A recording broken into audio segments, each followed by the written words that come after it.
What's up, everyone, and welcome into episode number 522, where it is my honor and privilege to introduce a special guest joining this episode, and that is Ferris State defensive end Jackson Altwies. How are you doing, Jackson? I'm doing great, sir. How are you? Doing great. Really appreciate you joining. I know you have been a little busy over there coming off of a playoff win against Northwood, a pretty dominant performance. I'm sure that was a ton of fun to watch, a ton of fun to be a part of.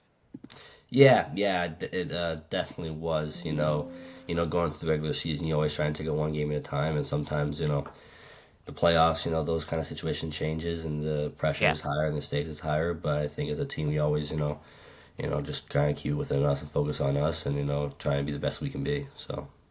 Yeah, I'm sure that's something that your coaches continue to implement on you guys, of just taking it one day at a time, continue to get better, continue to really truly like don't look beyond kind of the next game. But it's been a really successful season for you guys so far, obviously coming off of a national championship last year as well. You guys have really big expectations, Mhm. probably national championship expectations, if I'm going to be completely honest with each other here. But this whole year, it's been a little bit kind of different for you. Obviously, the team success has been great, but you've been going through a medical redshirt season. How's just recovery been going? How's your first season at Ferris State going? I know you're, and we'll talk about this here shortly. You're not originally, you didn't plan on going to Ferris State originally, Right. but now that you're there. Yeah, no, I think just coming into the program, I think Coach Anise and the staff really do a good job with just being they preach just being where your feet are, really. No Yeah. matter whether we're playing Rio Grande or whether we're playing Grand Valley State, the coaching intensity is the same. And I think the culture of brotherhood here is something that really takes the team a lot farther than some other teams do.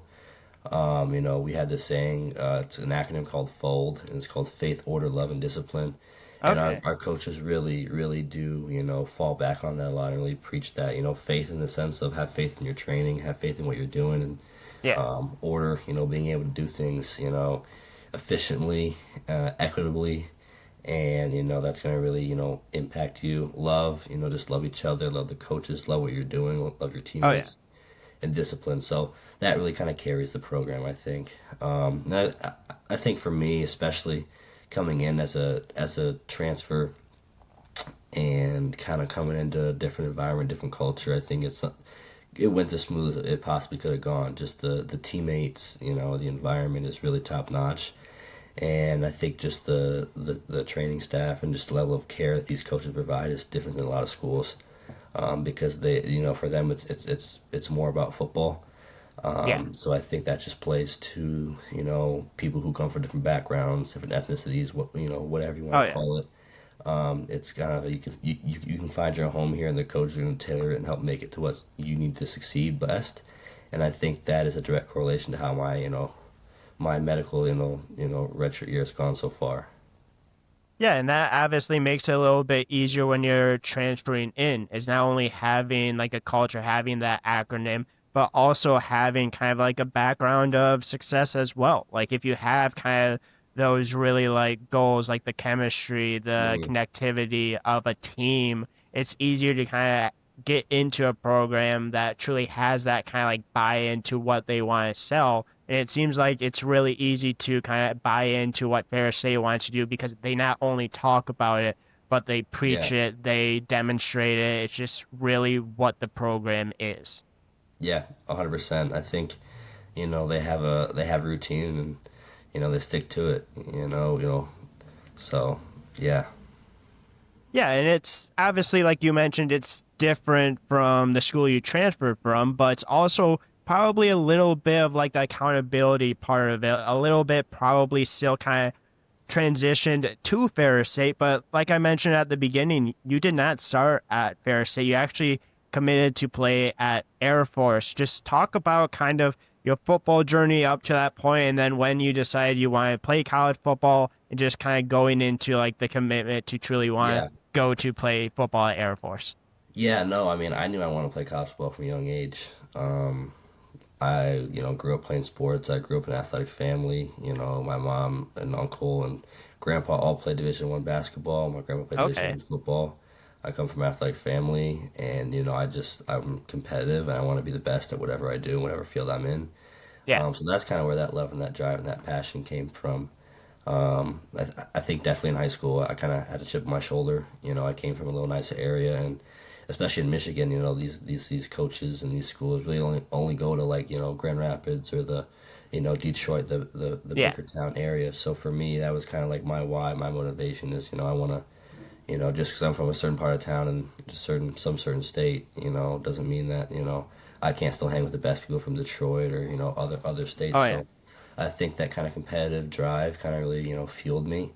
And so it really wasn't a question. I was confident enough, and I knew I had the intangibles, and I knew I had the height, the weight, the strength to play college football. It just figured out what level, and I think after my junior year, I had a successful year to where I was playing well on both sides of the ball, and I was Yeah. receiving some traction from the and some traction from the academies, and I really was just Twitter, you just copy and paste a template, and you send it with your film and height, weight, Yeah. and here are my accolades. And I mean, I was just copy paste, send it to as many people as I can, because you just never know nowadays, and Exactly. everybody's path is different. And I think Air Force really struck out to me. I just, what, why not? And I sent it. It got Coach Whitlow. He's now a defensive line coach at Wisconsin, but he recruited me at Air Force. Okay. And he kind of showed me and opened the can of worms of what academy life and military life is all about. And Yeah. I think what really drew me to Air Force was just the generational values that it could help create, for my Exactly. family and my kids. And I think I was very lucky. My parents helped me to have a mature outlook on life, and that transferred to Air Force when it comes to a sense of brotherhood. What academics can do for you, and what this institution can do for you even outside Yeah. the military, from a sense of just wealth and knowledge and experience. And so I mean, I think I was really attracted to that. I think the coaches, seeing how Coach Whitlow and Coach Means and just that whole coaching staff really coached, it's hard nosed. It's they're Oh gonna yeah. tell you like it is. I mean, it's no BS. So I think that's what really drew it to me, and they were just honest and upfront, and I think they were two coaches that were very selfless, and they cared, Yeah. and it wasn't, obviously it's recruiting nowadays is very much a business, but Oh yeah. they really dumbed it down to be really personal. And I think just being able to go there and understand the ins and outs of the academy and how football ties into military and academics, I think really struck a chord with me, and matched who I was as a person and as a leader. Do you think kind of you mentioned playing with a chip on your shoulder a little bit? Do you think that kind of played into a little bit more of kind of like what they were like pitching on you, like being completely honest with you, being upfront, like not Yeah, like BSing with you? Because for a lot of people, they might say like exactly what you want to hear. Like they might say, "Hey, you come here, you're going to start right away, you're going to contribute right away." But then other coaches are going to be more upfront with you and saying, "Hey, you have to get here, you have to get here. This was a good game. This was not a good game." Is that kind of chip on your shoulder a little bit of the reason why you maybe went more towards of kind of like the full on, like brutal, honest approach at Air Force? I'm not saying any of the other schools didn't right. give No, you yeah, that at 100%. all, but you Yeah, specifically mentioned that. yeah. I think that definitely played a part in it. I just think especially academy life is different. Yeah. And I think just the sense of academic rigor and just the elite level of challenge that it takes to just even go to school there, let alone be an athlete there, I think really, that's kind of also what struck a nerve with me. And then when I got there, it's like, okay, like, you're at an academy. Like, what does Yeah. that mean? It's not really a normal college experience. So it's like, Exactly. okay, people might overlook you. Okay, they run triple option, they do this, do that. But it's like Yeah. that chip on my shoulder, just to that, not that I ever felt people were overlooking me, but I think or overlooking Air Force. But I just think, you come in with that kind of more of a tenacious kind of taste in your mouth for things, and that kind of fuels you. Yeah. because you kind of have to be a certain type of person to want to go to academy, right? Like not everyone's going to want to go to academy. Not everyone's going to want to kind of go through that process. Not everyone's going to want to go into the military after school, which obviously if you go to academy, you say 3 years, you eventually end up serving the country. But did you ever imagine you're seeing yourself in the military prior to kind of like the recruiting process? Like, was it something you ever truly kind of considered, or was it truly going to be like college football and just going on with the rest of my life after that?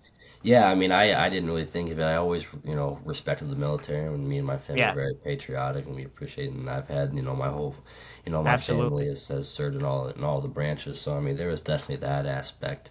Okay. I honestly, I didn't see myself really. I mean, I just thought I was going to play college football. But, Yeah. you know, when I understood what the academy was and just the different career paths that it had, I mean, it seemed pretty cool. And I think just for me as a person, I think growing up in high school, especially, I'm just someone who's really selfless. And I want to Yeah. be able to give to others and kind of help others just, because in turn that comes around to you. I think I had a mentor and my parents, really expressed to me in high school that, you don't really got to focus on yourself and focus on your own personal success. As long as you, pour into others and keep pouring into yourself from a work ethic standpoint Absolutely. and leading to others, you'll eventually get back to you. Yeah. And I think that's what definitely translated to the Air Force is that, it's a selfless program. I mean, you have long days, you're doing things just for the benefit of the country. And, I think in turn that, eventually helps you. And I think that's what really matched with me. Yeah, exactly. And it's just about kind of like you mentioned, like, helping others, like being there for others, like stuff like that, kind of having that selfless attitude towards like being like just kind of who you were as Yeah. a person and truly kind of matched what you wanted to do. You wanted to kind of continue that process. You said you're a very patriotic family, like that's part of it as well. But you're also getting to play college football as well, which was a dream of yours, like you hmm specifically mentioned. But obviously, the day did end up coming that you were able to step on to the Air Force prep. I know you went to Air Force prep. Just talk a little bit about like that whole journey, like kind of like leading up to it, that first day, going through kind of like basic training at the academy, going through all of that when you're away from family, not only distance wise, but like you're away from like connecting with people besides kind of your group for like weeks and Right. weeks on end. Yeah, I mean, I definitely underestimated it. I mean, going away from college as, as a man or as anybody is, is that's kind of a pivotal moment in your life, but Yeah, like, it's kind of heightened, at Air Force. You don't really, you can't communicate, but, it's by letters, so it's definitely a different mode. exactly. It was definitely tough. I think I definitely underestimated it, and I think the homesickness part really got to me.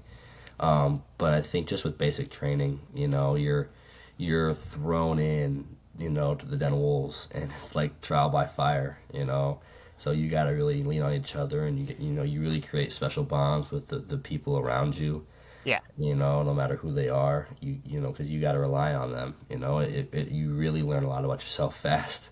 Oh You yeah. learn a lot about yourself fast, it's okay, lessons that I learned growing up and just different mental, the mental aptitude and fortitude and strength that it takes to just go through a day there is, insane. I mean, you're up at 5, sometimes 4 a.m., going to bed at, 10 a.m., or 10 p.m., but if you're writing letters, and reading letters, it's not till midnight, so I mean, Yeah. it's really, they really, pack you down. But I think the biggest thing I learned out of the basic is, the whole goal of basic is just to strip you down and beat you and just see, okay, like what are the flaws in your system that then that they can build up and really work on. So I think it was Yeah. definitely a maturing standpoint for me, but also just the overall experience of okay, like I'm yeah, I'm being tested at one of the highest levels from a mental standpoint. So I think that it Yeah. only helped and benefited me. And as basic kind of went on, you get in the routine, but it definitely was a shell shock and definitely was something that I did not really expect to hit me that hard.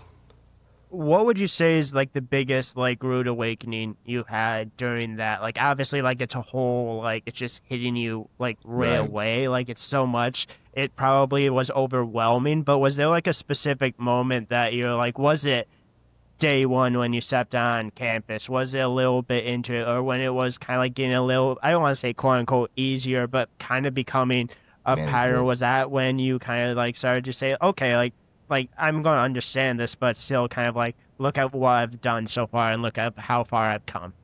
Yeah, I think definitely with Air Force, I mean, it's very structured, so you are able to, adapt and overcome, especially the Air Force, everything's about adaptability and, Yeah, your I say adaptability and reactability to everything. So eventually you learn the system and it's okay. They are I mean there's a definition of, fitting a square peg into a round hole yeah, that normally doesn't do that. Well, they will force the peg in there to make it fit, whether oh you yeah, like it or not. So it's kind of like, you get on board or you just get the hell out, yeah, So I think eventually I learned the system and eventually I saw, the benefit and, you really link arms with, your brothers and sisters and, you're able to, accomplish more through unity and it teaches you just a variety of skills. And I think for me, I just kind of found that out. I was like, okay, how can I, help others to help myself, because I'm like, yeah, okay, my dad told me before going in, like, if you're having a hard time or struggling, just help somebody. That's always gonna make you feel better, and in turn, that's gonna come help exactly. you. So I think for me, it's just okay, understand the schedule, understand the routine, and just chop wood, carry water, carry your hard hat and lunch pail every day, and help others, and that's how you get through the days. And I mean, I think one thing that the cadre and the permanent party really taught us was, it's just if you can make it to breakfast, that's great. Because once you make it to breakfast, all you do is make it to lunch. And once Yeah, you make it to lunch, you gotta make dinner, and then you make it to bedtime. And so that kind of exactly. mindset is that kind of like put one foot after the other. I think really helped shape instead of looking at the whole day like holy crap I got X Y and Z. It's more like okay just make it to breakfast and then Yeah. so yeah.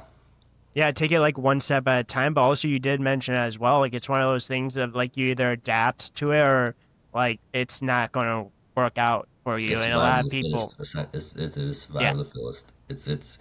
It's a kill or be killed world.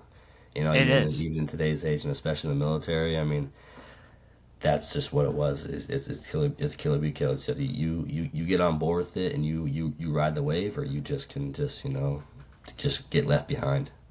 Exactly. And it's not like something like they're going to try to bring you back up. They're going to legitimately kind of like leave you behind if they Yeah, don't think you're going to go there. So it's truly like you're saying, kind of like eat or be like killed at that point. So obviously exactly. that's a big part of it. But obviously once you got through basic training, then you kind of get into the school year, right? Like you get Mm. into being a dually, you get into kind of that first true year at the Air Force prep. Just talk a little bit about what a day to day was like, what it was like being a dually, what it was like being kind of a first year there. Because from other Yeah, like videos, like talking with some other people like that have kind of like gone through it, like yeah, basically when you're a first year, like no one kind of like talks to you besides kind of like your grade, and like it yeah. just seems like it's a kind of like a rough first year for the most part. It is definitely rough. I mean, you talk about transition to college. I mean, and time management skills and things like that. I mean, you are thrown into the fire. So I mean, actually, I'm not. I don't mean to correct you, but a dually is the first year at the academy. So since I was at a Okay. prep school, I was a preppy. So Okay, preppy. My so apologies. no, you're fine. No, just for future reference.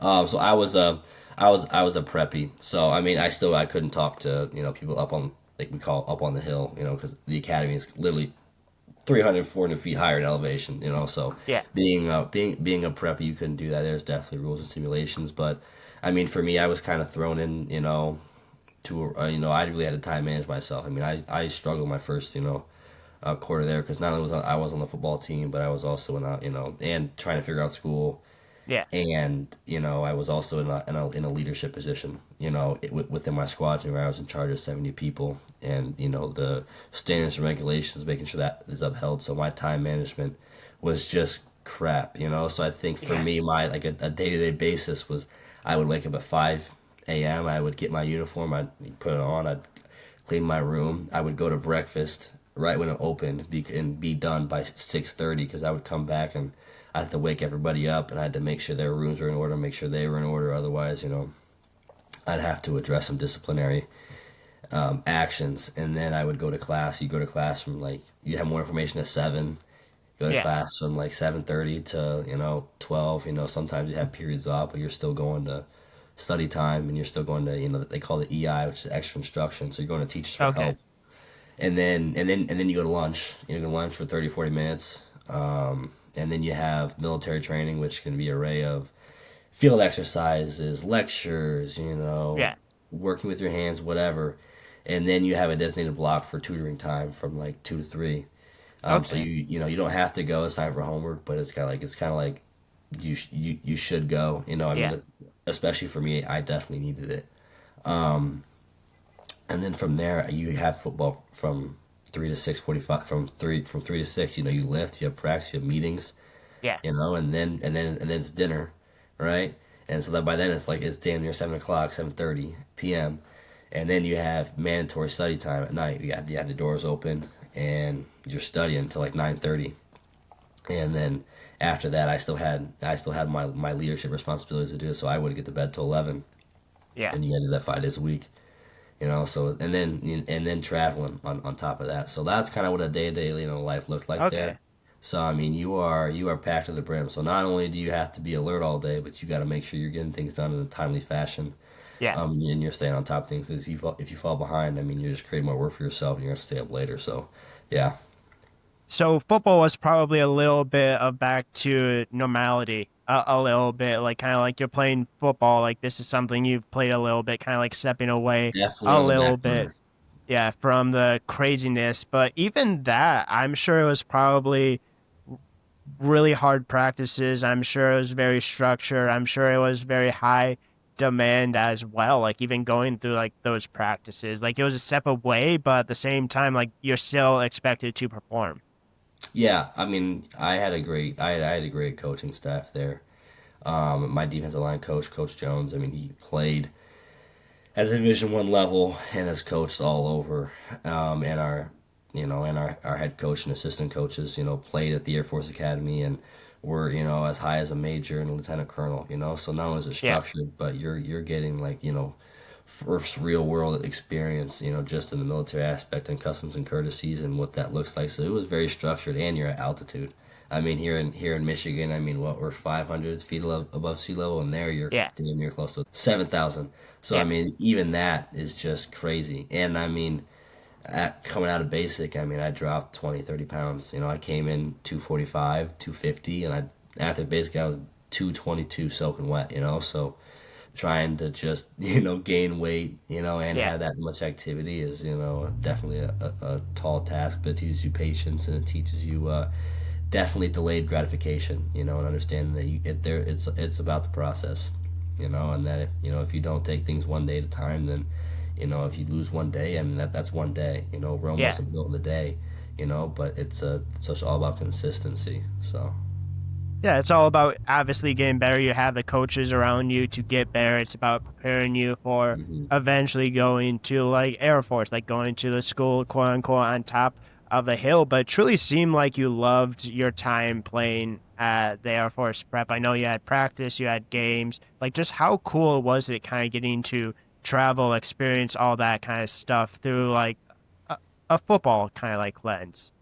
Yeah, it was awesome. You're playing at the college level, but you're really playing with like 40 other kids your same age. So you're competing for spots, competing for time. So I think that was really fun. And just you're playing JUCO, so you're driving to Utah, Nevada, middle of Yeah. nowhere teams. So just being able to see the world and like kind of bond. That's something that was really fun. But at the same time, hearing from the coaches because they went through it and they've been through it. So hearing them and that kind of advice is also uplifting. And practice is just fun, especially as a defensive line. I mean, I'm a D tackle, because and so I went against the veer every day, and veer triple option. So I mean, it's smash mouth football every day. Oh yeah. So that was definitely really fun, and it was also a good segue into college, and having a really knowledgeable coach and Coach Jones. He did a good job in teaching us different skills and techniques and how to watch film and how to grade yourself. No matter if you went up to the hill or no matter if you transferred somewhere else, he definitely gave us a lot of good nuggets to Yeah. be successful. Yeah, and also if you want to talk about going against the veer, going against the triple option, the most important position on defense Yeah, you could very much argue is defensive tackle. Like it's going to yeah, be fully dependent on the defensive tackle to make a play to do their job. So I'm sure that was probably something drilled into you guys of making sure that obviously when you went up against the veer, when you went up against the triple option, which was probably not necessarily something you guys experienced too much in games, but every single day it was probably something that they drilled into a little bit of like, hey, like we need you to have good reps against these guys because this is going to be what type of offense we're going to run. It's a unique type of offense, but it's honestly one that I find enjoyable to watch, which is probably not something a lot of people say, but I actually enjoy watching like Army, Navy, Air Force. hmm Like it's yeah. it's a lot of fun like to watch that type of It offense. is. It is. I mean, I was lucky in high school. I mean, especially being in the Southwest Michigan American Conference. Down in Michigan. I mean, you play against teams like Portage Central, St. Joe, Kalamazoo Yeah. Central, and I mean that run. I mean, you're playing against the triple option and Oh yeah. veer. I mean, I grew up playing against those teams. I mean, so I already knew what to expect. Especially, I mean, I played it at a defensive end, so I had a little bit more time to react. But Yeah. playing to tackle in those, it's really about those first 2 seconds. So I think it really taught me pad level. It taught me how to place my hands. Definitely taught me technique. That technique trumps really anything. I mean Yeah. obviously there's grown man strength and there's college strength, but really being technical is really what's gonna set you apart, and that really allowed me to just work on my being able to just read what's going on Oh and yeah. just my quick reaction. I think being in high school and playing against that really helped with that. I was just gonna say, it seems like you almost like playing against it, like a little bit with that defensive tackle, obviously having a little Yes. familiarity prior to that. But it seemed like Uh-huh. you almost kind of like you're like, okay, like this is what I'm used to. Like let's get I'm going. used to smash mouth football in the rain. I mean, you're right up close and personal, and you have no time to bitch out. I mean, Oh you yeah, gotta, because otherwise you're gonna get put on your back real quick if you don't do what you're supposed to do and so, and just being able to get your aggression out, and just being able to just crack some heads, and oh yeah. it's just it's a invigorating feeling. So. I was just gonna say you probably had some either chips on your face mask or chips on like your helmet. Like you probably knew you were a defensive tackle at the end of the day just by looking at your helmet for the most part. If I had to It's guess. part of the job description. I'll just tell you that it's part of the job description. So, Yeah, but you obviously have to kind of play that style when you finally get there, like you mentioned. Like it's not something that you can like step away from. It's not something you can truly step away from at any defensive line at any place. And I sure is something that they probably teach at Ferris State and will probably get into a little bit of how like the transition from Air Force to Ferris State football. Like obviously you're still going through a medical red shirt at this time, but you obviously had surgery at Air Force. yeah. You found out like when it happened. Were you considering staying when it happened? Did you kind of know your time at Air Force was kind of over? Was it obviously that's difficult in itself to go through because no one wants to go through surgery, no hmm one wants to be injured. But this is like a school that you really truly wanted to be at.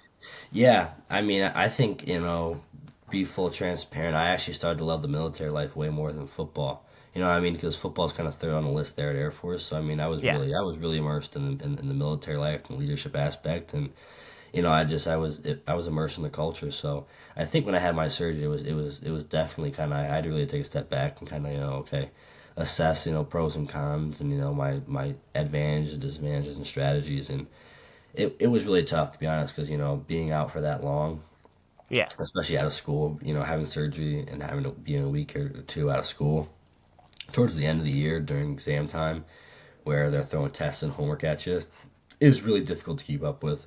yeah, And unfortunately there were some miscommunications which gave me larger setbacks, and I could see the writing on the wall, and I'm very thankful with my academic advisor, Captain Ballantyne. She was, really really cared for me, and Yeah. just wasn't someone trying to just put me through. She really cared about me, and she kind of saw it, and that's only the validation I needed. So getting out of there was really really kind of tricky. Just because there's so much going on at the end of the year, teachers and permanent party, and everyone has, so much going on. So, I mean, Oh it yeah. was, there were some things that fell through the cracks for sure, but I kind of could see the writing on the wall. And I was like, I just, what's best for me, what I need to do is I need to leave. So, and I wanted to do, I mean, I would have stayed and, rolled it out and, graduated, just not would have went to the academy, but, especially with the transfer portal and everything like that, it Yeah. was closing fast and I'd already missed out on the Division One transfer portal. And for me, I think I can play. Coming being at Air Force, I was like, well, I'm a Division One player. And Yeah. hearing that I missed it, I was like, well, I need to like get a jump on this because I don't want to miss the D2 or D3 and have to go JUCO and have to Oh yeah. take 2 years to get back to where I could have been if I left 2 weeks.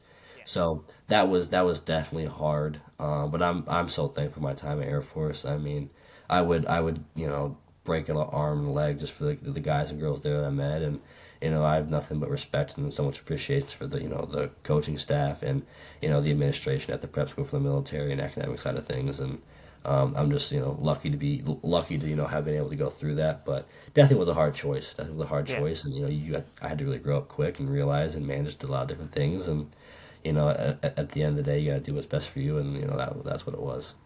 Yeah, and you can tell by just like your answer of how you paused a little bit. Like you knew like this was something that I was enjoying. Like this is something that I could Mm. have seen myself continuing to do, but obviously sometimes situations come up that are unfortunate that ends Yeah, up changing plans and end up changing your plans, and you end up finding your way to the best school for football in Division 2, and I don't think it's yeah, remotely close. Just talk about the factors of going into Ferris State. Obviously, you're from Michigan, so I'm sure you are probably familiar with the yeah. program.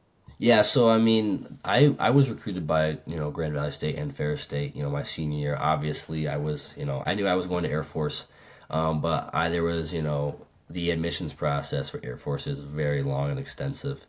Yeah. It takes about a year and a half to complete. So I wasn't so for sure on whether or not I was going to make it into the Air Force. So I was getting recruited by Grand Valley State and Ferris State, and then I was in talks with Northwestern and Michigan State about PW opportunities. So Okay. I was recruited by Ferris in high school, and so they kind of knew I was kind of hard set on Air Force. But Coach Shreve texted my high school coach Yeah. Kurt Twitchell and was like, hey, if he ever moves, if he ever leaves, hit up my phone. So I mean, once they knew like my time at Air Force was coming to an end, I mean they really pursued me hard. I mean, I left Air Force on a Friday or on a Saturday morning, and I was at Ferris that Monday Oh that I wow. got back. So they wasted no time, and it's been nothing but class. It's been nothing but excellency, and just an elite level all around from the sense of recruiting. And they did nothing but I mean, spot great job. So Yeah, I was just going to ask you how quickly did they get in contact with you, yeah. but it sounds like that you left on Saturday or Friday or Saturday, and they're like right there, and you're like, we want you, and you're like, okay, I'll be there on Monday. Yeah, yeah, they really did a good job laying out the red carpet, and I mean, it was very personable, and Coach Shreve is someone that is you can tell he cares a lot about his job and wants to be successful, and that was really evident in the fact that he wanted me to be a part of it. So I think I was really blessed just to have something that come up that quick, Yeah. you know. I mean, I had some plan C, plan B, behind that just in case, but. Yeah, I was really blessed, just especially with the traction from GV and Ferris, especially from Ferris, just their tenacious mindset in coming to recruit me. So And that probably made it a little bit easier on you, like obviously having that relationship with the coaching staff, but also having those teams that truly wanted you. Like there's a lot of people that go through the transfer portal Hmm. that might not have that interest, that might not have that familiarity, Yeah, that might not have that relationship, but you obviously had it a little bit. It's obviously one really nice to be felt like you wanted, but two to be felt like you wanted like that much by one of the best. I shouldn't even say one of the best. The best. I already said it. The best football yeah, program in the last 4 years in D2, and in my opinion, in the best conference as well. I don't think there's any better conference yeah. and opponents and the teams you guys play than the GLIAC. Yeah, I mean, it definitely felt great, especially just going through Air Force and you have so many ups and downs, and it's just nice to feel some, self validation, especially, from, just teams like that just jump on you, and because I know it, that's not really ideal for a lot of people. So I was definitely really blessed and definitely did not mistake that opportunity and then took advantage of it. So how was kind of the transfer going into Ferris State? Obviously, not only is it kind of like a different when it comes to like academics, schooling, Yeah, football. Like, was it? I don't want to say was it easy, but it had to be a little easier. Maybe was it boring? Was it boring for you to when you transferred into Ferris? I don't want to obviously talk bad yeah, about Ferris State, but right, like when you go from academy life to where you like this all day long to Ferris, where it's like, oh, yeah. you might have class at 10 a.m., you might have class at 2 a.m., you have football, then you can do whatever you want. Like, was it boring or was it a little bit kind of like a weight off your shoulders and you're like, I have some free time to do stuff? Yeah, there's definitely some differences. I think from an academic standpoint, it's complete opposite, side of the spectrum. I mean, I wouldn't, I mean, I would say, struggling academically at Air Force and really just going through it to, here at Ferris, I mean, Ferris is still a great university, but it's nothing compared to an Ivy League education Yeah. like at the Air Force Academy. So definitely the complete opposite side of the spectrum from there. But there's a lot of different there's a lot of similarities in the core values and the way things are run from here. Definitely compared to Air Force, there's a lot of similarities. So I think it was definitely a smooth transition. I think Okay. just the sense of welcoming. I think just the team was just welcoming all together. I mean, I went to a retreat at Coach Anissa's house, and I was, hey, this is Jackson, this is a new commit, and I mean, I mean, they talked to me like I was, one of their own, and that I had been in the program for a year, so really, really inclusive, so I mean, it couldn't have went as, I couldn't have drew it up better. I mean, the coaching staff gave me time with my family, and they just did a great job. It was probably the smoothest ever, from a sense of, who they put me to live with, and academics and setting up for classes and explaining things, and it's just world class here.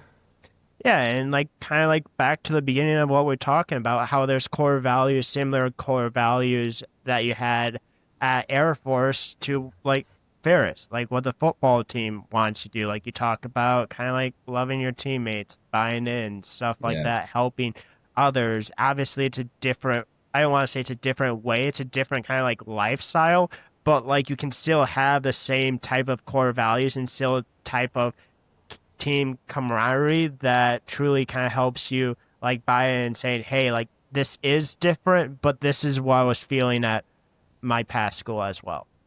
yeah, 100%. I think the way they structure practice and how the coaches coach, is very similar. And just like you talked about and mentioned, just the core values of, faith, order, love, and discipline. That was really reflected at Air Force, and the sense of brotherhood and the sense of accountability and a sense of hard work. And you always got to show up, and they're always going to be there to coach you and be hard on you. And then, I mean it's very much copy and paste, very much copy and paste from the athletic standpoint.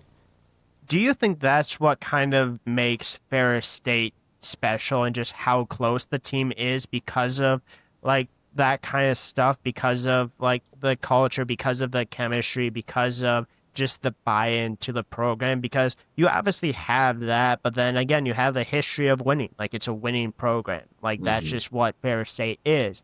Like, is it?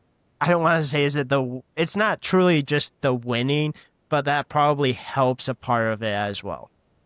Yeah, I mean, even me on the outside coming into it, I'm like everyone's like Jackson, like what's the secret sauce? Or even me, I was like what's the secret sauce to win? Because they just murder teams, and Yeah. like coming into it, and I think it is really a well-oiled operation. I mean, it really, I think what kind of lights the fire is the strength and conditioning staff. They really make it a point to, the first like the freshmen and like the second years that, I mean, these are alpha dogs.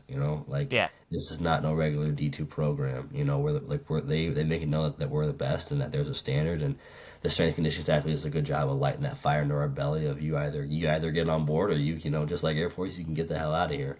Yeah. And then that just kind of climbs up the chain. Because we have a lot of talented guys. Whether coming from D1 down or coming from D3 up. Everyone's kind of hungry, and Oh yeah. everyone's kind of starving for that success, and they understand, that you can either go pro, you can have success here, you can transfer. You can really pivot a lot of different ways at Ferris, and I mean, Coach Anise does a stellar job of just putting his arms around everybody in the program. Is like, I'm here to take care of you. I Oh mean, yeah.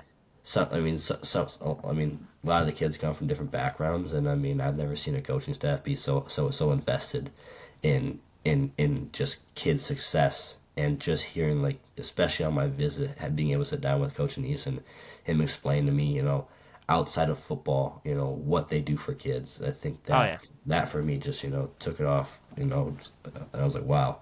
So I think part of it is just the coaching, but also it's like the coaches give so much to these kids that all they want to do is give back to them, in a sense of just working hard and for their own success and for the team's success. Exactly. It's more than just the success on a football field. It's about making boys into men. It's about making people better individuals. But you also Mhm. did mention like playing in the NFL. There's been multiple guys that has had opportunities to play in the NFL. There's been multiple guys that have had opportunities to play in the NFL and the GLIAC. If you want to talk about one specific defensive end, I know he's from your rival school, but Matthew Judon. Like Matthew Judon has been in Yeah. the NFL for a long time, very, very successful. You have Trevor Nowowski from SPSU. You have multiple guys from Ferris State as well. It's not like you can't achieve your dreams of wanting to play in the NFL at Ferris State. But then you also have guys from Ferris State that has transferred up to D1. There's been multiple offensive linemen. Like I believe one of them, or at least they might have come back. I know there's a couple linemen that did end up coming back to Ferris, but I know one was like committed to like Iowa for like a Yeah, little so one's bit. at Iowa, one's at Michigan. Yeah, I Yeah. mean, the opportunities are endless if you want to talk about that. So what's actually funny about Matt Judon is that Coach Whitlow actually helped coach him at GVSU. Oh, did he really? Yeah, I'm pretty sure. Don't quote me on it, but Okay. so yeah, I mean, but I just think just the CLIAC in general. I mean, there's a lot of different Yeah. opportunities, and I think that's was one thing with Ferris is that we've become reputable to NFL programs and to Yeah. Division 1 programs. I think you know Coach Anise highlighted in an interview earlier in the year about why you want to leave Ferris State, and to be honest, I mean this is one of the greatest places on earth. I mean, there's Oh yeah. not much to do in Big Rapids, Michigan, besides play football and go to school and have fun with your teammates. But I mean, this is truly one of the greatest places on earth, and there's really no reason why you need to leave. And a lot of the guys that have been in the NFL, from Ferris, worked their butt off and just worked hard. It's just pure hard work. That's all. Yeah. That's all we know. It's no sugarcoating. It's no NIL. It's nothing fancy. It's just straight up hard work every single day. Nose to the grindstone every single day, and you're either about that life or you're not. And they make it very clear, that you can do that. Yeah. So It's kind of like that dog mentality, no pun intended. I know Ferris yeah, State yeah, you're right. Bulldogs, no pun intended. But like for another example, Connor Neer, I know he graduated a few years ago, went to Oklahoma, played at Oklahoma for a year, came back, won a national championship at Ferris. Like that's just kind of like why do you necessarily like need to leave Ferris? Like it's just one really successful. It's two Hmm. kind of like you're mentioning that dog mentality that kind of goes on, and I'm sure that obviously that's something that you're really excited for next year as well. I know it's probably been a little bit I don't want to say a rough year, but you're probably wanting to go out there, wanting to practice, wanting to play. Like I'm sure there's probably that itch to get back out there and play and just really show your stuff and show that, hey, like I am meant to be here. I want to kind of rough up my face mask a little bit. I want to play physical football, and you're going to go up against probably, in my opinion, the best offensive line, at least currently the best offensive line Right. in D2. Like, you're going to get tested every single day. And I'm sure that's something that you're really looking forward to happening next year once you eventually come back. Yeah, no, I'm definitely excited. Just the caliber of athletes and coaching we have here is just incredible. I mean, I think it has definitely been a challenge for me to sit back idly and watch, but I think that makes it all more special, and it just adds fuel to the fire. You really got to weather the storm. When you're injured, you can't get too down, you can't get too high. You really just gotta stay, just gotta stay steady. But I'm appreciate the opportunity and the care that I've had. But don't get me wrong. I feel like I'm at a horse. I feel like I'm at a horse, and like I'm right there at the gate. So Yeah. we're almost there. But I'm just excited. Just to attribute to this team and not only better myself but better others around me and do it in a great environment here in Big Rapids. Do you think your perspective has changed a little bit, especially towards football and kind of life since the injury truly happened? Because some people like go through like an injury, go through a big surgery like this, having to go through a recovery like that can truly change like a perspective, like saying like, hey, you know what, Yeah, I loved playing football, but because I've gone through this and I'm going to eventually get the opportunity again. Do you think that's just, I don't want to say that's going to change your style of play because I don't think it's going to change your style of play whatsoever, but probably changes your perspective once you finally get back to it, be able to play? yeah. I think you appreciate a lot more, and you really find out a lot about yourself, in the time because you're stripped of, what would take up your entire life pretty much.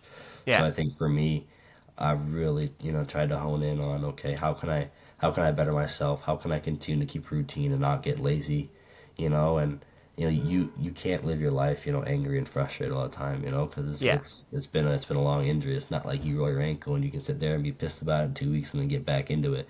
Yeah. With what I have going on with my groin, you're really limited. Yeah. So it's you really gotta work and challenge yourself. Okay, I understand I'm upset, but you can't live like that. So how do you just keep it stoked, that fire stoked in the back of your brain, just to be able to keep that there, so that when it is time to take the training wheels off and go, you understand what that's like, and I think you value it more, and you understand from at least a hard work and discipline standpoint, what it takes.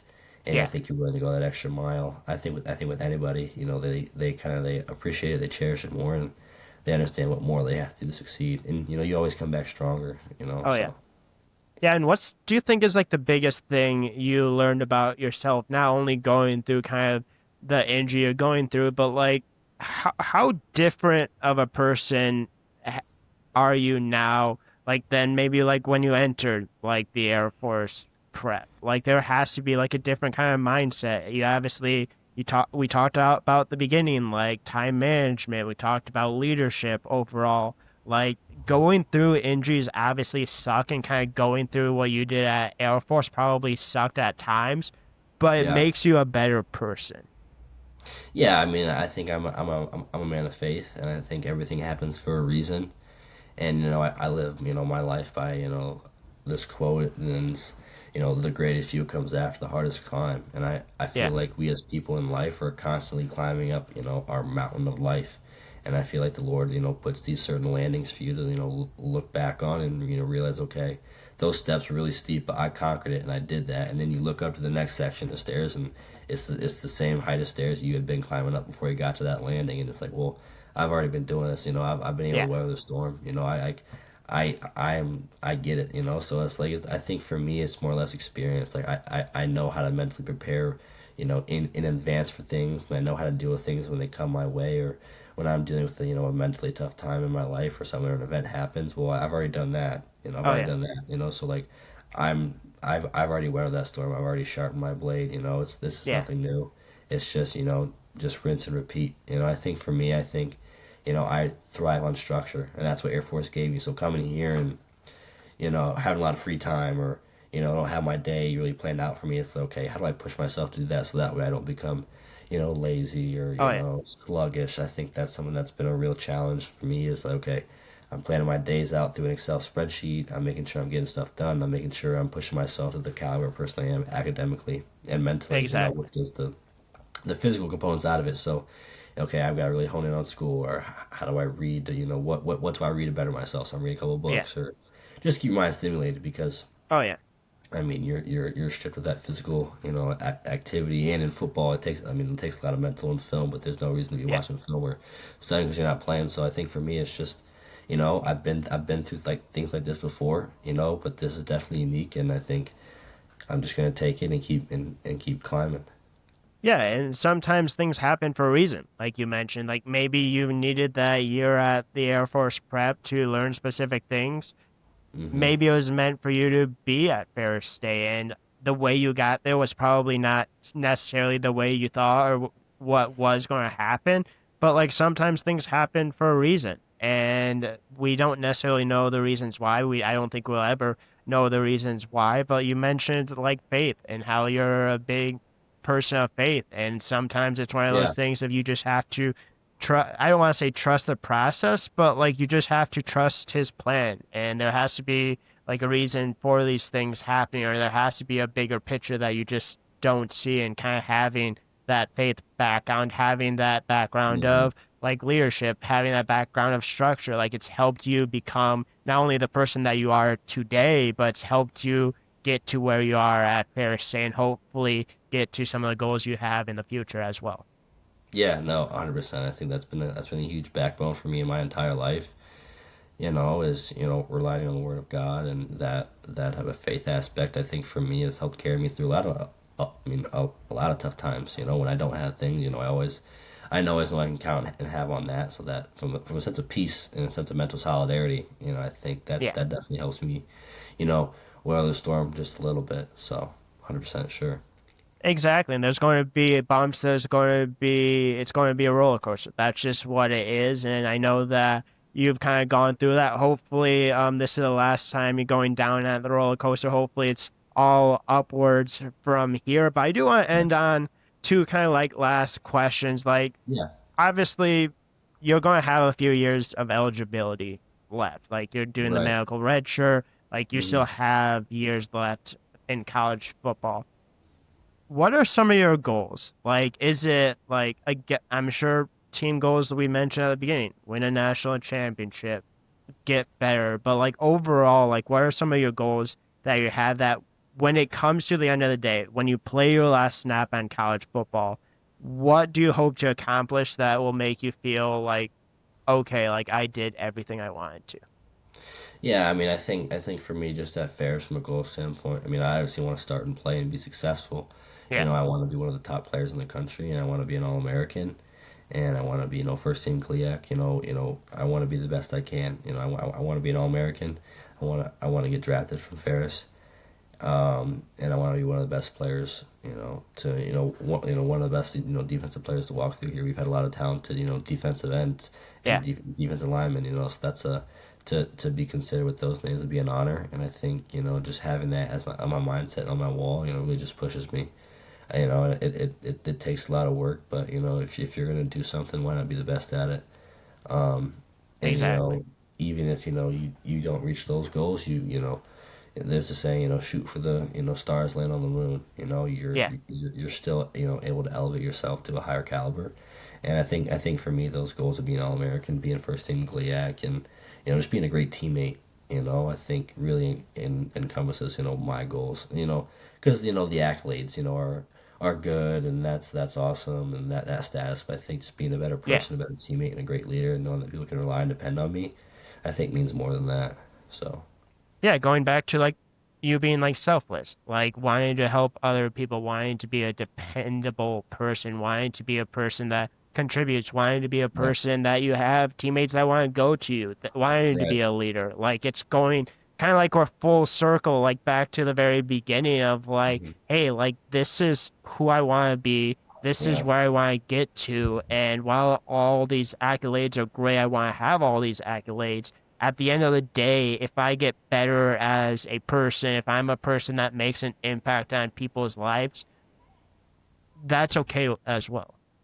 Yeah, I think in turn that means more. I think especially coming out of high school, the wins and the losses and the all states and all that, that's all fun and dandy. But I think what I really remember, at least what people remember me for, is just my ability to care for others, and to think that in term and long term means a lot more. Yeah, no, absolutely. I feel like you obviously not only demonstrated it, but like you've talked about like caring for others, like you talked Yeah. about like wanting to have an impact on other people's lives, like hearing your story. And that's one of the reasons why I love doing these podcasts, talking to people, talking about their experiences, talking about things of like how to help others. And I want to really wrap up with one last thing. And obviously that's going to be an ability to provide some advice. Like what kind of advice would you give to people that are either going through an injury like you are right now or want to play college football? Yeah, wow, that's a loaded question. I think for me, it's what's my advice is that it's never as good as it seems, it's never as bad as it seems, and you literally just gotta take it one day at a time, literally one day at a time. I mean, and just figure out the controllables and what you can control, Yeah. and when you figure out what that is, just attack it. And as you get healthier, as things get better, you just you be grateful for that opportunity, and you just take it, and you don't waste it, because you never know when it's going to get when it's going to get taken away, Oh or yeah. when something's going to pop up. So I think for me, it's just rely on those around you, be centered in your faith, and just really take it one day at a time. I mean, Rome wasn't built in a day. You just gotta stack bricks. Yeah. You can't be on day 10 on day 2. And Yeah. just being consistent and understanding delayed gratification and loving the process um, will get you closer to the journey rather than just focusing on the journey, because the process makes you who you are, and this is all part of your story. So Exactly. Attack it with a relentless mentality. Like just continue to push through it every single moment. Like you mentioned, you can't go from day one to day 10 just like that. Like yeah, it's going to take a process. It's about buying into the process. It's about not trying to get frustrated during that process. There's going to be moments you're going to be frustrated, but not letting those moments get down to you. And I feel like your approach, just a lot of what we've talked about, is an approach that a lot of people can take. And it's obviously a difficult approach at times, but it's going to get yeah. you better. It's going to, again, go through like the roller coaster of life, but it's about just attacking the day to day, getting better every single day, even when you have quote unquote bad days. Yeah, I think a lot of times to my friends that also play college football, and what has been posed to me is 5-10 years down the line, when you look at life, and it's like, okay, well, shit, well, I missed out on this. You want to have as little regrets as possible, so that way Yeah. when your time is done, and you lay your head under your pillow at night, you know you did everything you could, because I think that matters more, as in a for your own self pride, and your own as a man or woman in today's society, knowing that you did the best you could, and Yeah. you did everything possible, is the best feeling. Secondary success. When things don't go your way, the best secondary feeling is, well, I did my best. I gave my all, so there's nothing really else I can complain about. Exactly. And I think I just listened to a video or like a podcast prior to this, and they talked about like how a lot of like people kind of like on their deathbeds or like people that are really old always talk about like, I wish I did this. I wish I did Yeah. this. Always talk about the regrets. Don't be afraid to give things a chance. Don't be afraid to push yourselves. And I feel like you are kind of like a definition of that, is obviously pushing yourselves, getting better every single day, trusting the process, doing something that the typical person wouldn't do, but it's made you who you are today. Yeah, the crows can't fly with the eagles. Yeah, So 100%. exactly. But it's obviously going to be a process that I think is going to lead to a great success for you. I know you guys still have hopefully a couple weeks left to go in the season. Hopefully we'll bring a ring home with you, maybe a championship trophy home with you. I obviously am really a big fan of you guys. I think you guys are a great team, but also I hope you have great success, man. at Ferris State. I Oh hope yeah. you're able to achieve the goals that we talked about. I think you're going to be an impactful guy on that team. I think you're already making an impact. I think you're going to be hearing your name quite a bit in the future. And one thing I always say to anyone that ever joins is if you ever want to come back on, the door is always open. I honestly had so much fun. I would love to have you back on one day to talk a little bit more about this, maybe talk a little bit more about like once you start kind of playing getting out of the medical red shirt. But really appreciate you joining. Really hope it was worth your time, and I really do appreciate you joining. It's been a ton of fun, and best of luck to you in your career. Best of luck to you and your team the rest of this season and rest couple of years at Ferris State. Yeah, no, awesome. No, thank you. I thoroughly enjoyed this and being able to share my story and share the adversities and the way I, overcame it. I think it's just the biggest goal in life for me that someone who listens to this can take away and say, okay, the situation like what I'm going through, is similar to what he went through, and that if he Yeah. made it through, I can do it. And I just appreciate what you're doing for the game and the sports environment, sports world, and I would love to come back on here. So I appreciate your time. Yeah, no, really appreciate you. Really appreciate those kind of words. But like I said, good luck to you guys the rest of the season. I'll be previewing your game here shortly against Ashland.